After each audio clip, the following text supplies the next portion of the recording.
पश्चिम बंगाल की राजनीति में इस समय बड़ा उलटफेर देखने को मिल रहा है, जहां एक और नई बीजेपी सरकार ने अपना पहला ऐतिहासिक बजट पेश कर कई बड़े ऐलान किए हैं। दूसरी ओर तृणमूल कांग्रेस यानी टीएमसी में अंदरूनी टूट ने पूरे राजनीतिक माहौल को हिला दिया है।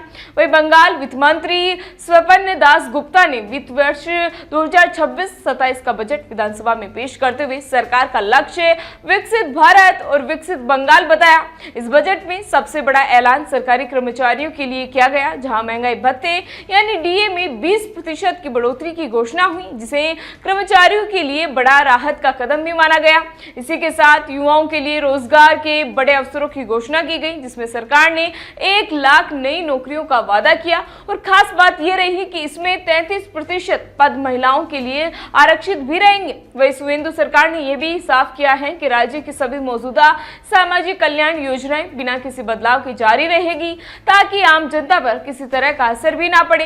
लेकिन इसी राजनीतिक माहौल के बीच बंगाल की राजनीति में बड़ा भूचाल तब आया जब टीएमसी के भीतर एक बागी गुट सामने आ गया। ऋतुपरंत बनर्जी के नेतृत्व में कुछ विधायकों ने पार्टी नेतृत्व के खिलाफ मोर्चा खोलते हुए ममता बनर्जी को पार्टी अध्यक्ष पद से हटाने और अभिषेक बनर्जी को निलंबित करने का बड़ा ऐलान कर दिया। इस बागी गुट ने खुद को असली तृणमूल कांग्रेस बताते हुए एक नई संगठनात्मक समिति का गठन भी कर दिया, जिसकी कमान अरूप रॉय को सौंपी गई। अब सवाल यही है कि अरूप रॉय कौन है? जी हाँ, अरूप रॉय जो हावड़ा की राजनीति में एक मजबूत चेहरा माने जाते हैं, लंबे समय से टीएमसी से जुड़े रहे हैं और कई बार विधायक व मंत्री भी रह चुके हैं। अब इस नई व्यवस्था में अहम भूमिका में नजर भी आ रहे हैं। बागी गुट के इस कदम के बाद पार्टी में वैचारिक और संगठनात्मक संकट गहरा गया है और सवाल उठने लगा है कि असली टीएमसी का नियंत्रण आखिर अरूप कैसे निभाएंगे। वहीं अब स्थिति और भी जटिल हो गई है, क्योंकि बागी गुट ने न सिर्फ नेतृत्व पर सवाल उठाया है, बल्कि पार्टी के चुनाव चिन्ह और नाम पर भी दावा करने की तैयारी शुरू कर दी है, जिसके लिए सुप्रीम कोर्ट तक जाने की बात भी कही जा रही है। इसी के साथ पार्टी फंड को लेकर भी विवाद बढ़ गया, जहां करीब 1100 करोड़ रुपए के फंड पर अधिकार को खींचतान चल रही है और इससे पहले भी बैंक खातों में बड़ी राशि पर डेबिट फ्रीज लगाया जा चुका है।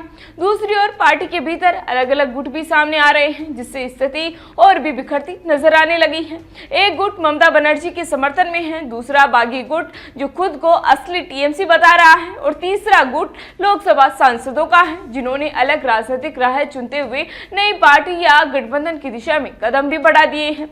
इस पूरे घटनाक्रम ने बंगाल की राजनीति को बेहद अनिश्चित और तनावपूर्ण बना दिया है, जहां एक तरफ सरकार विकास के वादों के साथ आगे बढ़ने की कोशिश कर रही है, तो दूसरी ओर विपक्षी और सत्ताधारी दल दोनों ही अंदरूनी संकट से जूझते भी दिखाई दे रहे हैं।